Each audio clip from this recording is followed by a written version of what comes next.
My friend here, my next door neighbor, Lester, was over visiting me, and he opened the door to go home, and he looked over and the garage door was half open. And he said something ain't right, and he went out and looked, and the car was gone. So that was 2 or 3 days ago. That was yesterday. Yesterday, yeah. So the car was gone. So what was your reaction when you first found out the car was gone? I throw a hippity-dippity fit. It's not only my car, it's the community's car. Everybody loved that car. And see, she was the showgirl of the World War II, you know. Her and Betty Gable, you know, there was and she gave me that car. And I've had it 60-some years. Now, I understand that the car is a pretty valuable car. And It is. tell me about that. How valuable is it? What's it worth, do you think? Well, I've been offered $500,000 for it. And somebody gives you something, you can't sell it because it's bad luck, the way I look at it. So I lived this long, I don't need bad luck. But I'm getting it now, I guess. And how did you know Rita Hayworth, sir? Well, I met her at a party. I used to be a stuntman in the movies myself before the war. And then when the war came along, I got drafted, so I went to war. So when you were a stuntman, you met a lot of movie stars and stuff? Oh, yeah. So tell me a little bit about your relationship between you and Rita Hayworth. Obviously, she liked you, whatever, in order to give you a car. Go ahead and tell me some of that. Well, Tom Mix was my real friend. He was one of the most popular stars in them days. See, back in them days, they were all black and white movies. And Westerns was the big deal. It was Hoot Gibson, Buck Jones, all them famous stars back in them days. And I'm the one that jumped that canyon, you know. They called it Horseback Canyon out in Montana or Wyoming. And I just jumped it years and years ago. How'd you jump that, sir? With a horse. With a horse? Yeah. So did you do a lot of Western movies and stuff? That was it. That's all I did was Westerns. They didn't have no talkies then. It was all silent, black and white. There was William S. Hart and all of them old time. They're all dead now, but there's all them old stars. Well, I tell you, in a way, it's kind of a strange setup. See, if somebody gives you something, if you sell it or give it away or something, you'll have bad luck, the way I look at it. And the thing is, that car, everybody in Sacramento and the whole valley loves that car. It ain't only me, they all like it. When they see it, they yell out, oh, there's her car, you know, and this and that. Everybody loved that car. They had no right to take it, steal something else, don't steal that car. Because the people, the whole community's crazy over that car. They're all in an uproar now, you know. And it is a nice car, you gotta admit it. Car's still running, good condition and everything. Yeah, it's got gold wheels. And the paint job on it is Bermuda blue. And she had that paint made special, that color. And she painted all of her cars that color. Rolls Royces, Bentleys, and all of them. What kind of a person was Rita Hayworth? She's a very nice human being, very nice. She's married one time to the richest man in the world, Ali Khan, you know. She's quite a gal. She made a lot of good movies. And she's just a good person. Do you miss your days as a stuntman? Do you miss those days?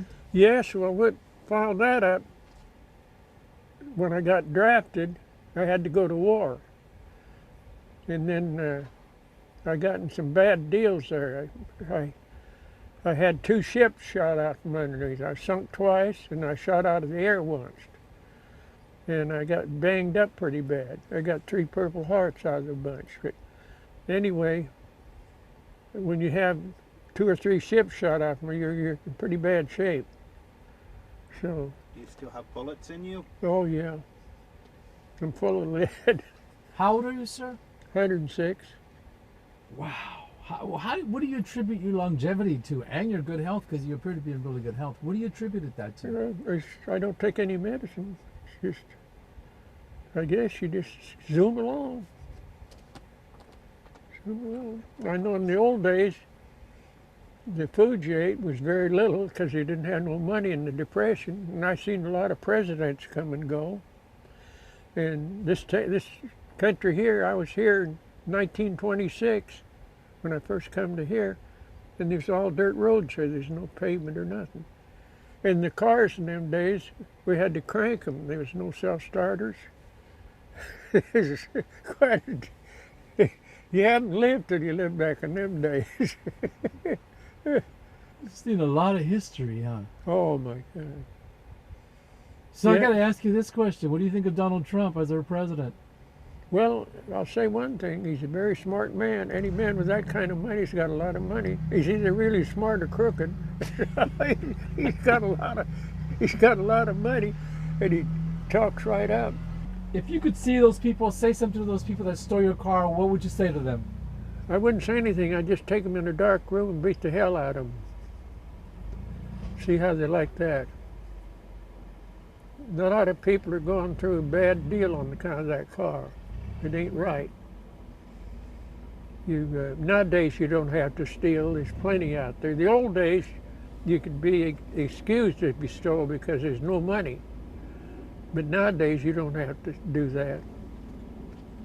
So that's the end of that story. You're pretty angry with the people that stole your car, aren't you? Certainly. You'd be too, wouldn't you? You'd have to be. Yeah, I don't want to see them. I just don't want to see them. The sheriff called me and all the people downtown, and they're really looking for that car. And they better not find it at night. That sheriff's going to beat the hell out of it. Nobody wants that car to be stolen. They want it to be where it can be in the parades and shows and stuff. You like riding in that car? Very much. Tell me a little bit about what it's like to ride in that car. Well, you get in these other cars, you hit a little rough, you feel it. That car, it was when they made them so heavy, and it's all made out of iron, you know. That car was so heavy that it absorbed all the bumps. You didn't even know you was in a bump. And that car would go pretty fast. It had a pretty good big motor in it. Tell me a little bit how that came about when she gave you the car. How was the situation? Well, there was a director that made some pictures with her, and he got to be an alcoholic. And she's throwing a big party in Beverly Hills at her home, and she invited him to come to the party. And I was making movies then, and so he come to me and asked me if I'd go with him. He didn't want to go by himself, and I said, sure, I'll go with you. So we walked in the place, and what a gorgeous, gorgeous place. And there she stood. And I couldn't stop, I just kept walking.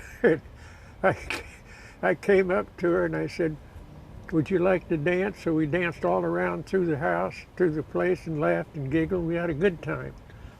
So her car, she had this tremendous big garage, and she had Rolls Royces, Lincolns, all kinds of Bentleys. And that time she was married to the richest man in the world.